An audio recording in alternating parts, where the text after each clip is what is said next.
5वें गियर पे कौन सी बाइक इतनी प्यारी तरीके से पुल करती है। इसको ऑफ रोड लेके चला जाता हूँ। पावर अनस्टेबल लगती है, 3rd गियर पे डालते हैं। Look at the power guys. भावनाओं में बह गए गेंदा भैया, क्या करे। एक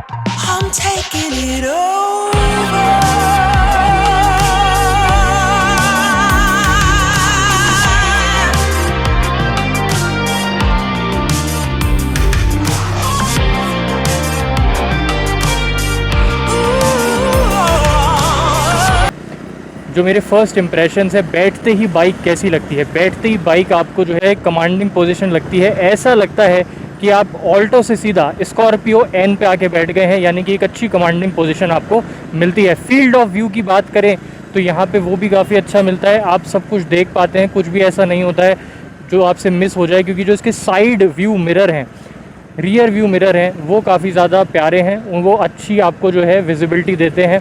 स्पीड 400 के अंदर यही सेम मिरर आते हैं जो कि बार एंड मिरर्स होते हैं। सो जो लोग ये बाइक देख रहे हैं उनका मेन पर्पस होता है कि हम थोड़ा बहुत ऑफ रोडिंग कर लें, थोड़ा बहुत हम जो है राइड वगैरह करें। हिमालयन हम इसलिए नहीं लेना चाहते क्योंकि हमको जो है बहुत ज़्यादा भारी बाइक नहीं चाहिए, और एक्सपल्स हम इसलिए नहीं लेना चाहते क्योंकि हमको बहुत हल्की बाइक भी नहीं चाहिए। तो ये जो है एक प्रॉपर बैलेंस आपको प्रोवाइड करती है, जहाँ पे आपको जो है बहुत ज़्यादा वेट फील नहीं होता है। यहाँ पे करीब 180 किलो की ये जो है बाइक रहने वाली है। 175 किलो के आसपास जो है आपको स्पीड 400 मिलती है, उससे 5 किलो ज़्यादा है। और वो 5 किलो कहाँ पे बढ़ा है उसके बारे में भी मैं आप बात कर लेता हूँ। जैसे कि यहाँ पे आप इसका हैंडल बार देखेंगे तो वो स्टील का आता है, आयरन का हैंडल बार आता है, वहाँ पे एल्यूमिनियम आता है। टायर का साइज़ बढ़ गया है तो एलॉय व्हील की वजह से भी वज़न आया है। प्लस यहाँ पे थोड़ी बहुत एक्सेसरीज़ है, उनसे भी यहाँ पे जो है इसका वज़न इंक्रीज़ हुआ है। ट्रायम्फ ने ये जो बाइक बनाई है, इसका मेन पर्पस है आपको एक रगिड बाइक मिले, जो कि अगर ऑफ रोड करते टाइम कहीं पे थोड़ी बहुत गिर भी जाती है तो आपको दिक्कत ना आए। Great power comes with great responsibility, उसको संभालने के लिए यहाँ पे आपको जो है तगड़े ब्रेक भी मिलते हैं। तो दोनों तरफ आपको जो है डिस्क मिल जाते हैं।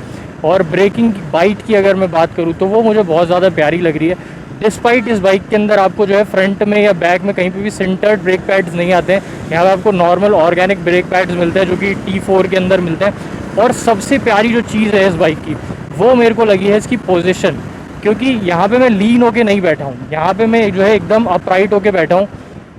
तो मेरे को ऐसा लगता है कि बैक के अंदर भी यहाँ पे जो है कम प्रॉब्लम आने वाली है। हालांकि मैंने अभी इस बाइक को जितना भी चलाया है उसमें मेरे को बैक का प्रॉब्लम नहीं आ रहा है। और मैं आपको देखो थोड़ा सा ऐसा करके इसलिए भी दिखा रहा हूँ ताकि आप समझ पाओ कि मैं बिना हैंडल बार को टच करे या उस पर वेट डाले हुए इसको मनूवर कर रहा हूँ थ्रू माई बट। ये भी एक टेक्निक होती है कि जब आपको बहुत अच्छा क्विक मनूवर करना होता है तो आप अपने बट से जो है बाइक को मनूवर करते हो सीट के थ्रू, उस पर वेट डाल के। तो वो यहाँ पे करना बहुत आसान है। वो आप स्पीड 400 के अंदर भी कर सकते हैं। मनूवर करने में बाइक बहुत अच्छी है यहाँ पे ये। प्लस आप लोग मेरे से अक्सर पूछते हैं कि मैं राइट हैंड में ग्लव क्यों नहीं पहनता, तो मेरे को थ्रॉटल का रिस्पांस चेक करना होता है। तो इसके थ्रॉटल रिस्पांस की अगर मैं बात करूँ तो वो मेरे को काफ़ी ज़्यादा बेटर लग रहा है, क्योंकि यहाँ पे एक तो राइड बाय वायर आता है, तो आपको काफ़ी प्रीसाइज यहाँ पे जो है देखने को मिलता है जो इसका थ्रॉटल रिस्पांस है।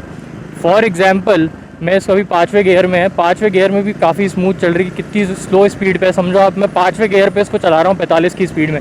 इससे पता लगता है कि इंजन कितना ज़्यादा यहाँ पे रिफाइन है। और पता है बेस्ट बात क्या है, आप छोटे मोटे गड्ढों के अंदर इसको लेके जाओगे पता नहीं लगेगा। डिस्पाइट अगर आप कोई स्पीड 400 चलाओगे जो कि मैं चलाता हूँ, तो वहाँ पे मेरे को गड्ढे उसमें पता लगते हैं। पर यहाँ पे क्योंकि टायर इतना बड़ा दे रखा है फ्रंट में, यहाँ पे आपको 19 इंच का टायर मिलता है फ्रंट के अंदर, पीछे की तरफ में वही 17 इंच का टायर मिलता है। तो यहाँ पे जो है आपको काफ़ी ज़्यादा मज़ा आने वाला है। वो मज़ा इसलिए आएगा क्योंकि टायर का साइज़ काफ़ी अच्छा यहाँ पे दे रखा है। अब ऐसा लग रहा है कि थार साइड में नहीं, थार के अंदर ही बैठ के चला रहा हूँ, क्योंकि पोजीशन जो है इसकी वो काफ़ी ज़्यादा यहाँ पे प्यारी दी गई है। अब आप बोलेंगे कि पोजीशन की बात कर रहा है, क्योंकि यही इसका एक्स फैक्टर है गाइज।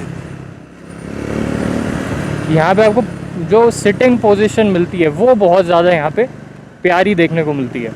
मेरे को इधर नहीं आना चाहिए था, भावनाओं में बह गए गेंदा भैया, क्या करें। अमेजिंग पावर यार, मतलब ये बाइक मेरे को ऐसा लगता है ऐसी बाइक है जिसको KTM नहीं लेनी क्योंकि उसमें बहुत एग्रेसिव पावर आती है और कंफर्टेबल सीटिंग नहीं मिलती। इसके अलावा जो वहाँ पे एग्रेशन है पावर का वो बहुत ज़्यादा है। यहाँ पे आपको वही चीज़ मैच्योर तरीके से डिलीवर होती हुई दिखती है। यानी कि मेरे को KTM नहीं पसंद, पर मेरे को उसके जितनी पावर चाहिए मैच्योर वे के अंदर, तो फिर ये जो है बाइक है। सब बाइकों का एक बाप होता है और उसे स्क्रैम्बलर 400X कहते हैं। सो अब गियरिंग के बारे में बात कर लेते हैं। तो देखो इस बाइक की जो गियर पैटर्न है वो मुझे काफ़ी ज़्यादा पसंद आया है, क्योंकि मैं स्पीड 400 भी चलाता हूँ तो उससे बहुत ज़्यादा सिमिलर है। सिमिलर इन दी सेंस बहुत ज़्यादा अच्छा है, क्योंकि यहाँ पे जो है मैं अभी 5th गियर पे हूँ, लगभग 58 की स्पीड पे आप 60 मान लो मोटा मोटा, और यहाँ पे मुझे जो है पावर भी मिल रही है। तो यानी कि ये जो इंजन है आपको किसी भी गियर के ऊपर, नो मैटर आप कौन से गियर के ऊपर है, आपको एक रिफाइन पावर देता है। ना तो आपको जर्क आते हैं, अभी मैं इसको चला रहा हूँ मुझे इतना ज़्यादा मज़ा आ रहा है क्योंकि मेरे को जर्क फील नहीं हो रहा है, और क्योंकि मैं स्ट्रेट बैठा हूँ तो मेरे ना तो हाथों पे वेट आ रहा है और ना ही वेट आ रहा है यहाँ पे मेरे बैक के ऊपर। अगर मैं इसको बहुत ज़्यादा चलाऊंगा तो ऑब्वियस ही बात है बैक पे मेरे को थोड़ा सा स्ट्रेस आएगा, बट अभी क्योंकि मैं इसको सिटी में चला रहा हूँ तो मुझे किसी भी तरीके का स्ट्रेस यहाँ पे देखने को नहीं मिलता है।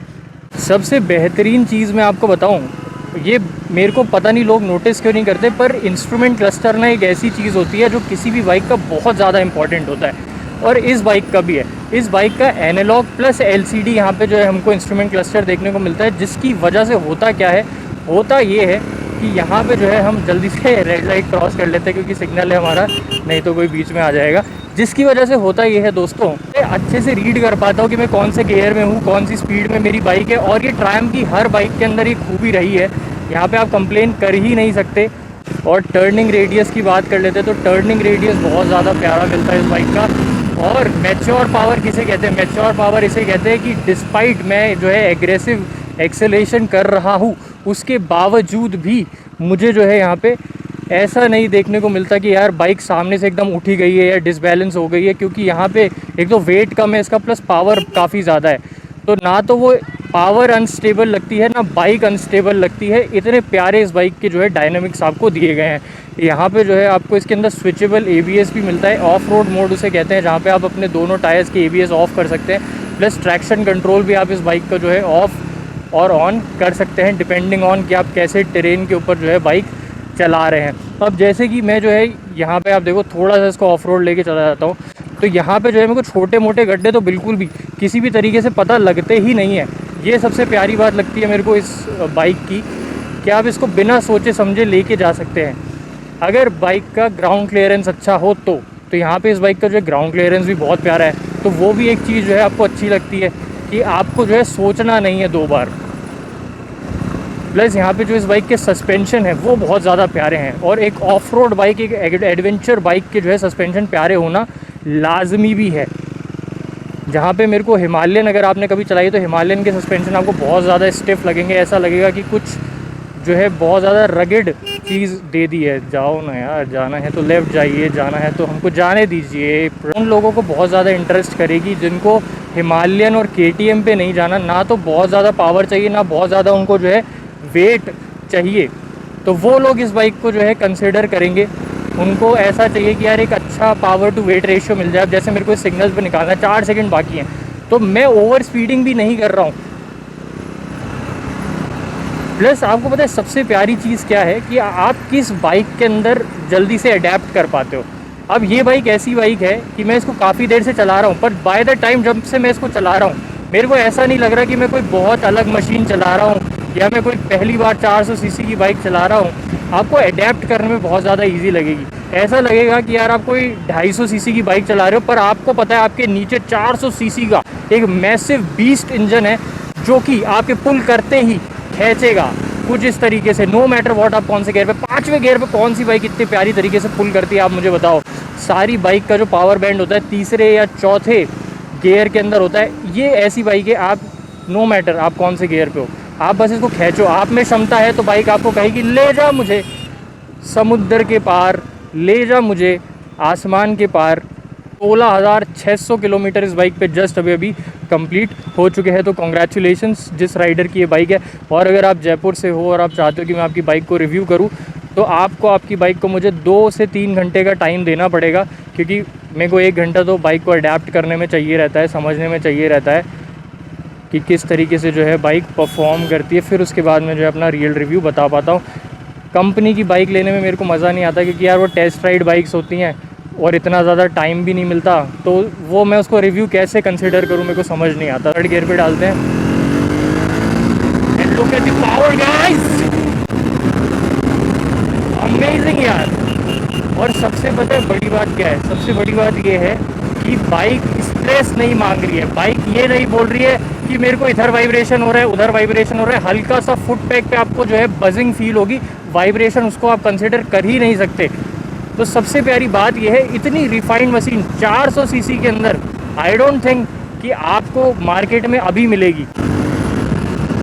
अब आप देखो इतना स्मूथली मैं इस बाइक को चला रहा हूँ, और मेरे को ऐसा अक्सर लगता था क्योंकि इसमें 19 इंच के टायर आते तो हाई स्पीड पे क्या ही परफॉर्म करती होगी। पर आप देखो यार, अभी right now I am cruising at 120, और मैं इससे ज़्यादा इसलिए नहीं ले रहा क्योंकि अभी ट्रैफिक है आसपास में बहुत ज़्यादा, so it doesn't make any sense right. 120 मेरे को ऐसा लगता है वो एक स्वीट स्पॉट है कि अगर आप हाईवे क्रूजिंग भी करोगे तो आप 80, 90, 100 पे ही क्रूज़ करोगे। बहुत ज़्यादा अगर आपको एग्रेसिवली चलाओगे तो भी आप 120 पे चला लोगे। 140, 150 बाइक बहुत रेयर केस में चलती है, कोई भी बाइक का जो माइलेज है वो आपको 25 से 28 के बीच में मिलेगा, और डिपेंड करता है कि आपकी राइडिंग स्टाइल कैसी है। ओवरऑल बाइक मुझे काफ़ी ज़्यादा पसंद आई है। तो अगर आप 3 से 4 लाख के बजट के अंदर एक ऐसी बाइक देख रहे हैं जहाँ पे आपको एक अच्छा पावर टू वेट रेशियो मिल जाए, बहुत ज़्यादा भारी बाइक ना हो, टूर भी कर पाओ, एडवेंचर भी कर पाओ, ऑफ रोडिंग भी कर पाओ, ऑन रोड भी जा पाओ, तो मेरे हिसाब से ये एक परफेक्ट मशीन बन सकती है। इंजन रिलायबिलिटी में ट्रायम्फ का मेरे को लगता नहीं है कोई मुकाबला है। इंजन बहुत प्यारा है, हालांकि स्टॉलिंग इशूज़ इस बाइक के अंदर भी है जैसे स्पीड 400 के अंदर भी है। तो स्टॉलिंग इशू तो इसके अंदर मेरे को ऐसा लगता है वरदान के साथ में आता है। बाकी ओवरऑल बाइक बहुत प्यारी है, कंसिडर कर सकते हो आप मुझे बताओ आपकी फेवरेट बाइक कौन सी है, स्क्रैम्बलर 400X या फिर हिमालयन या फिर KTM पे ज़्यादा प्यार है आपको, और चैनल को सब्सक्राइब कर लेना। I'm taking it over.